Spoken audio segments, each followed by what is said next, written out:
Welcome back to TYT. I'm your host, Anna Kasparian. And this week I came back from a little bit of a break. I was on vacation last week, went to Mexico with my best friend. And during that trip, I read one of the most memorable memoirs imaginable, one of my favorite books. And it's titled Late Admissions, Confessions of a Black Conservative. It's written by Glenn Loury, who's an economist, social critic, and who also has a wonderful podcast that he tends to host with John McWhorter. You should check that out as well. And I'm happy to say that Glenn Loury joins us today to talk about his memoir, to talk about his life, and to talk about current events in politics. Glenn, so good to have you. I'm so excited, Anna. Thank you. So I want to start off with a question that I'm sure you get quite often, and it really has to do with your political label here. Because, as the title of your book states, you're identifying as a conservative, but I want to challenge you on that. And I was also delighted to see that your own son, Glenn Jr., challenged you on that label as well. Because you certainly do have some views that are conservative, but you also have some views that are not, in my mind, conservative at all. You're a critic of how Israel is prosecuting this war in Gaza. That's one of the more recent examples. You've also been a critic of mass incarceration and have called for criminal justice reform. These aren't really things that conservatives identify with. So tell me why you chose to identify as a conservative in the title of this book. Well, I'm not a movement conservative. I don't find that to be the core of my political identity. But there are a couple of things. One is on the economic policy front, I tend to lean toward open markets and pro-capitalist sentiments. I'm suspicious of regulation and so forth. I think the egalitarian impulses sometimes leads us astray, that kind of thing. On the cultural issues, I'm a born-again Christian who's lapsed in my faith, but who has held on to some of my basic cultural instincts. And on the race questions, I tend to be more of a time to stop bellyaching and complaining about discrimination, time to get busy building and taking personal responsibility for our families and our communities and so on. So that's my account of why it is I call myself a conservative, although I loved it that my son pushed back on that. Yeah, that was a fascinating conversation, which I, again, encourage the audience to look for and watch. Thank you. But okay, so you talk about your criticisms of, Black culture in America, take personal responsibility, that whole notion. But in your book, you also make clear that there is clearly a difference in how policing is carried out in America. You write about the similar rates of drug use or drug abuse by whites and blacks, but black people tend to get prosecuted at a higher rate than white individuals. So how do you kind of deal with those two conflicting thoughts? On one hand, there is evidence of discrimination. On the other hand, you want Black Americans to take personal responsibility. Yeah, I have a long history in my own research, going back to my thesis, of making the case that there are structural impediments to African American progress, and that the fact of historical discrimination and segregation cast a long shadow. So I think that that's true. But I think it's not the only truth. And I think there are imperatives of our, if you will, existential condition. When I say our, I mean Black people. Here we are in the United States in the early 21st century. We're a long way from Jim Crow. We're a long way from the civil rights movement. And the world is moving on. And so I think acknowledging structural factors is not enough. Placing ourselves in the posture of waiting for, quote, white America to do the right thing is just a monumental historical mistake. The glass is more than half full, and I think we need to get busy. That's the line that I've been taking on that question.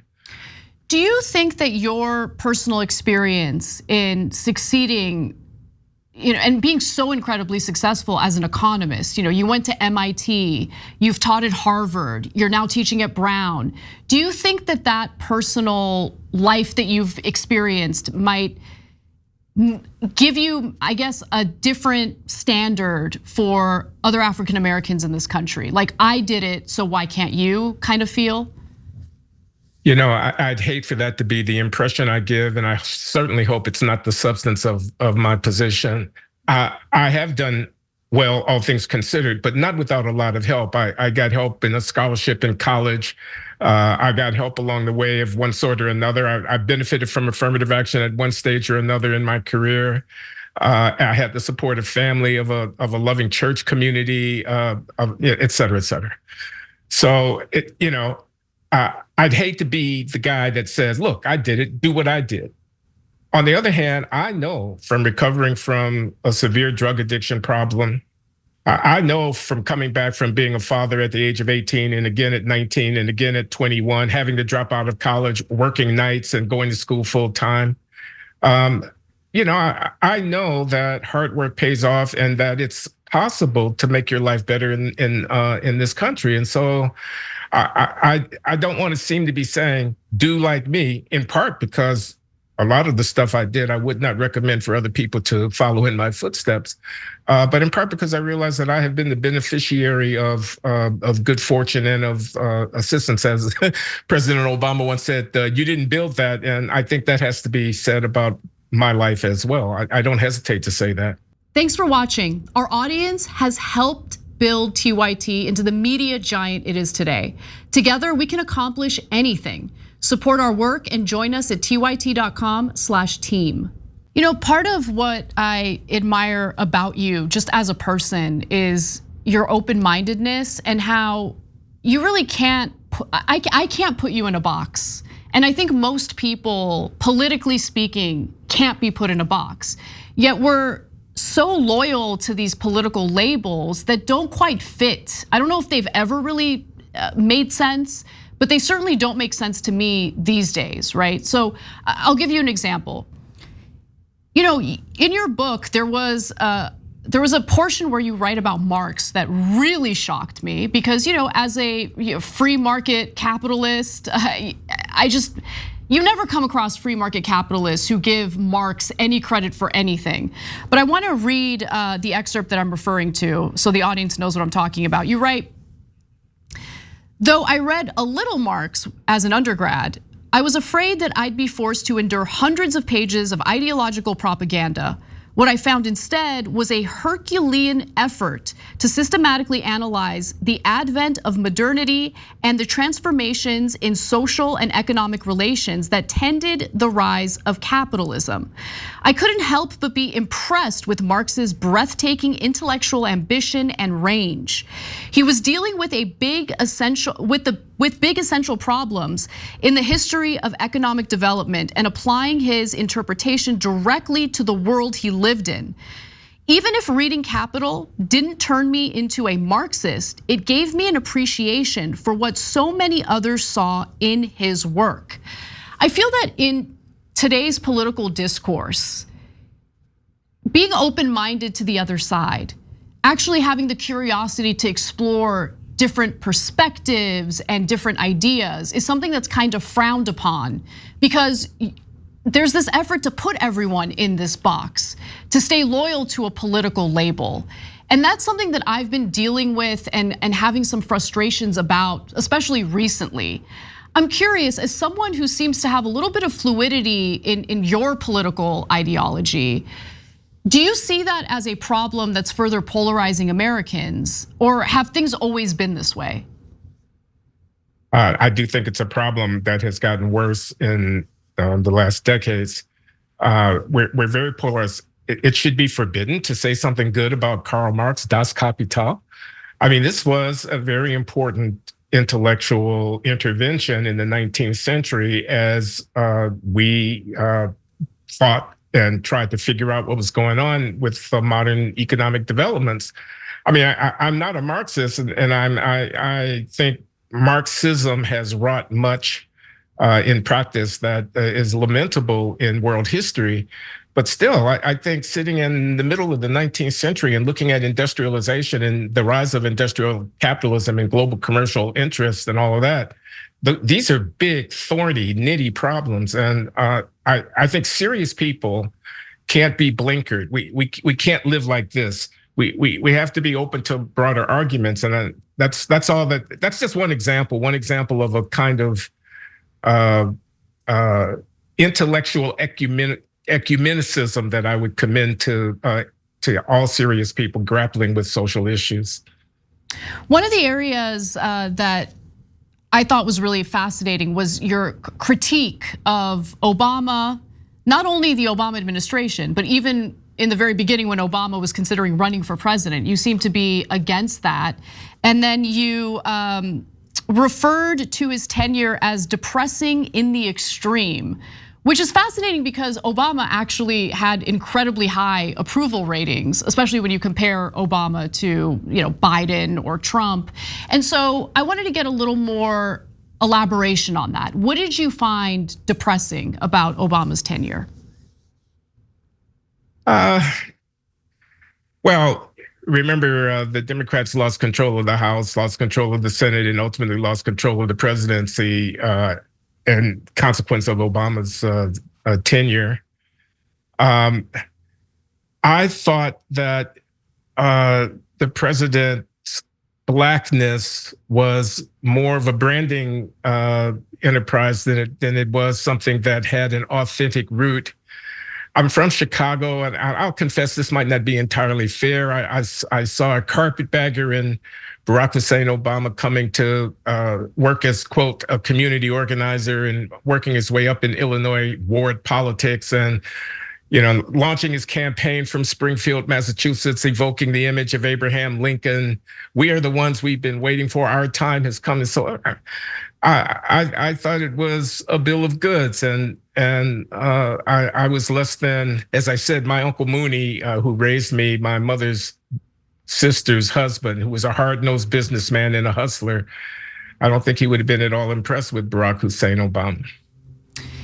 Yeah, I mean, when I say we, I mean me and my co-host and the CEO and founder of the Young Turks. We were disappointed in the Obama administration, and it was mainly because we totally bought the bill of goods. We thought that he was actually going to propel the country in a direction that we felt was good for Americans in general. And then campaign Obama was very different from President Obama. We definitely noticed that difference. So it was interesting to hear your critiques, read your critiques as someone from Chicago who kind of saw him rise up in the very beginning. I want to move on because I don't want to take up too much of your time. I do want to move on to some of the personal elements of your book because that was really fascinating to me. You do not present yourself in the most positive light. In fact, you disclose quite a bit about yourself and your personal life that makes you look really, really bad. And I admire that because I think it made you someone that a lot of people can relate to. I think a lot of the passages in your book that talk about your downfalls resonated with me, and it made me admire you even more. I'm gonna give the audience an example of something that I was amused by. You write about the first time you were arrested, and it was because you stole a car because you were chasing tail. And I thought that was hilarious. Okay, so I'm not judging at all about that. I borrowed the car. My intention was to return it after the date night was over. So that was so unfortunately fun. I got arrested on my way to the date, and then Okay, so later though, you get into some of the more serious stuff, including while you were teaching at Harvard, you became addicted to crack cocaine. And so before you answer any questions about that, I want to ask you a broader question. Why did you feel the need to put this book out there, to disclose all of these sensitive things about yourself? I didn't start out intending to do that. I started out with a nice, neat little formula for the book. It was going to be called Changing My Mind, and it was going to be about my political journey to the left, to the right, to the left, and so forth. And then I realized it couldn't just be about that because I have scandal, public scandal. A woman accused me of assaulting her. I was up for a big government job during the Reagan administration and I had to withdraw. I was humiliated. I was this bad boy black conservative who beat up his girlfriend on, an extramarital affair, love nest. We could go into the details, but I urge people to read the book. So I had all this stuff, and I thought then the book was going to be about the stuff, about dealing with the stuff. And I started down this road of sketching and recounting and constructing and confronting myself with the record, what had happened. What happened with this beautiful woman, Linda Datcher Lowry, Dr. Lowry, the late economist who was my second wife. I met in graduate school and whom I was married to for 28 years, and with whom I was not always faithful. And she stuck with me through thick and thin. And I had to confront the reality of that relationship. Anyway, Anna, I won't go on too long. I just want to say, as I got into the bowels of it, I realized that the challenge for me was to be able to confront truthfully the facts of my own life. And as I sketched them out and put them on paper and made them vivid and real, I realized that I was called to something here, that this was an opportunity for testimony. It was an opportunity for me to share the beginning, the middle, and the end. Well, not quite yet the end, but so far I'm in my 70s of a life that was fully lived. And I was hoping and am hoping that the credibility that I might gain with the reader from my candor, that the humanity that I might reveal to the reader through my struggles and my triumphs, as well as my failures, would leave me at the end of the day a more real and authentic persona. And I'm aiming for the ages here. I wanted to produce a work of art. I put that with a small a. I don't mean to pat myself on the back, but I didn't just want to do an advertising campaign to sell Glenn Lowry to the world. I wanted hopefully to produce something that would be of lasting value, and I've tried. I mean, I think you have succeeded in that because it's a story of what it means to be human, right? To make mistakes. And I think we're in this era where people don't want to do any self-reflection, but I mean, it was just this thick memoir full of self-reflection, taking ownership, yes, evolving, changing. I really, really appreciated it. I'm personally thirsty for that genuine authenticity, not the fake authenticity that we see with politicians as they're campaigning and all that nonsense. A lot of us, I think, are having difficulty connecting with others because right now political labels are everything and you're not supposed to see the other side as human. As a progressive myself, as someone on the left myself, I've been changing lately and I don't know what prompted it, to be quite frank with you. But I watch your podcast with John McWhorter. I absolutely love it. And you guys are individuals who have some political views that I disagree with. But what I love is that I see you as human.